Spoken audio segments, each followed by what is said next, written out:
तर एसटीच्या भाडेवाढीवर विजय वडेट्टीवार यांनी देखील टीका केली आहे। सरकार आली, लूट सुरू झाली असं वडेट्टीवार म्हणाले। हे सरकार लोकांशी बेईमानी करून आलंय, 2100 रुपये देण्याची या सरकारची हिम्मत नाही अशी टीका विजय वडेट्टीवार यांनी केली।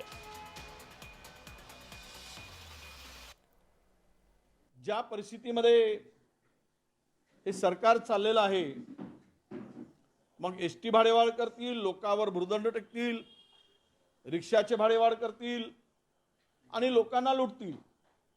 4 वर्ष लुटतील, 5व्या वर्षी वाढतील, 1000 रुपये प्रमाणे खोटा आश्वासन देतील, पुन्हा सत्तेवर येतील। लोकांची फसगत करून आलेलं हे सरकार आहे, हे आता सिद्ध झालेलं आहे।